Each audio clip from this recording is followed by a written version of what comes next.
Hi,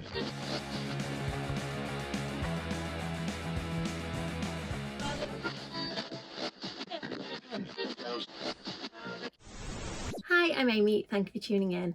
It is finally September, it's here.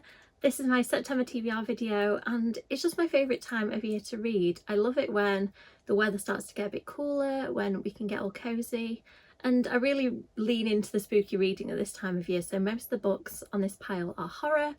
And I'm just really excited to get into them, so let's start. I did promise back when I put the YA book club on pause I was going to start again, and I've started with a bang. I chose this book and it's the third book in the Clown in the Cornfield series. I absolutely loved book 1 and 2 and I've decided that this will be our September read. So all you need to do if you want to join in with the book club is post about the book, tag me, and there'll be a live show at the end of the month where we can chat about the book together on YouTube. If you haven't read the other books and you would still like to join in, what I would say is maybe don't watch the live show, but you can read along, read the first book or the second book in the trilogy or series, I don't know if there's going to be more, and then you can still join in the discussion on social media and in the Goodreads group. So for anybody who doesn't know, the Clown in the Cornfield series is about, trying to word this really carefully because with 3 books in, no spoilers, a group of teenagers live in a small town, and there was a Halloween experience going on that was beset by a killer clown. Is that the best way to describe this? I'm going to leave it there. If anybody who's read them, they know probably why I'm treading carefully around this plot. I don't want to spoil anything, but these books are great. They are full of gory horror, great characters that you can root for, and I'm just really excited to see where this series will continue. Next up, I've decided to try and read the Point Horror Book Club pick for this month. I haven't read any Nightmare Horror books since the 90s. Yes, I am that old. So I'm really looking forward to reading this one. I think it's the first book in the series. They're not actually numbered as far as I can see. But I'm excited to give this one a go. I remember chatting to Shelley Toy about this, who runs the Point Horror Book Club, and I think that there's a fun twist in this one that I am looking forward to. Next, a book that on my sprints and anything that I do online, people say that I should read this book. It's meant to be a really good, scary, middle grade horror. It's got a blurb from R.L. Stine on the front, so I mean that was probably all I needed to know. I don't know much about it. I'm not going to read the full blurb just because I want to be surprised, but so many people have recommended this book, I figured it was necessary to add it to my pile for this season. Next up, we have the first Stephen Graham Jones book on my pile. There are 2. This one is about a character who was a slasher as a teenager, and they're reflecting on that time. I really like that perspective. It's interesting, from the little bit I've read at the beginning of the book, it's interesting to see how the character becomes a slasher and how they get into this situation. And what I love about Stephen Graham Jones' writing that really comes through in this book so far is he really grounds you in a setting and gives you small details that make a really clear sense of time and place. So I'm really excited to see where this one goes. Next, to balance out all the horror, I have got a cute book. I added this to my pile last year just because it was all over my social media, so I thought this may be a palette cleanser.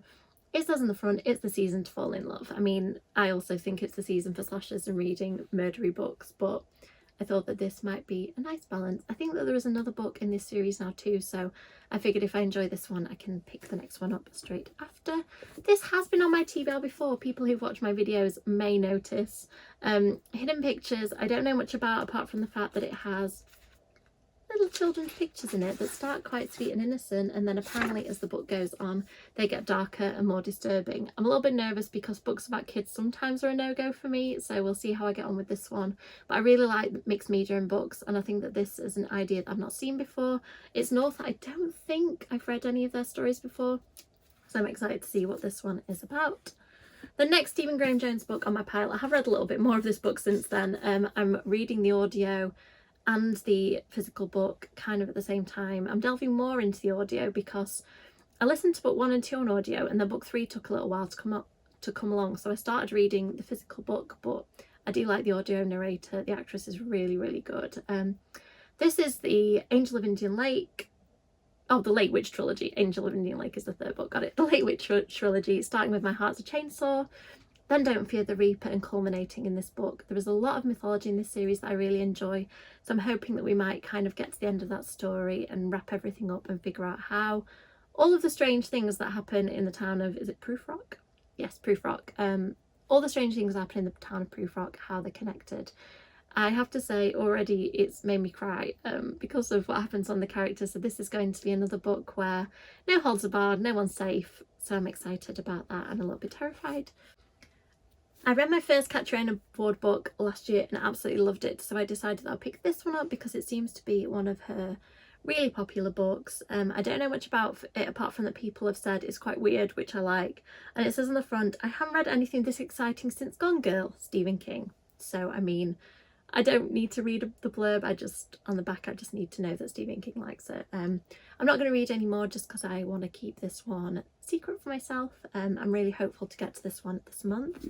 And next up, a book I've pre-ordered and didn't have time to read yet, Bless Your Heart, which is a debut book. It's about vampires. I mean, I saw the fang marks on the cover and just went, take my money.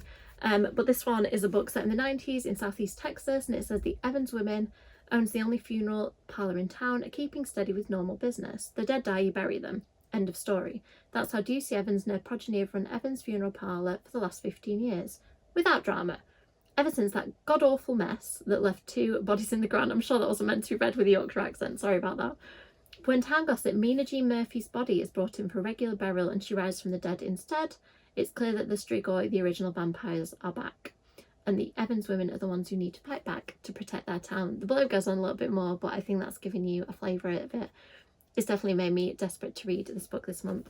So that is it for my TBR pile. It's a little bit ambitious. I probably won't read it all, but I'm going to do my best because I really want to read these books. So I've started reading a couple already, as I mentioned, but let me know in the comments. What should I read next? Which of these books are you excited about? Have you read any of them? As always, likes and subscribes are really appreciated, and I'll see you in the next video. Bye!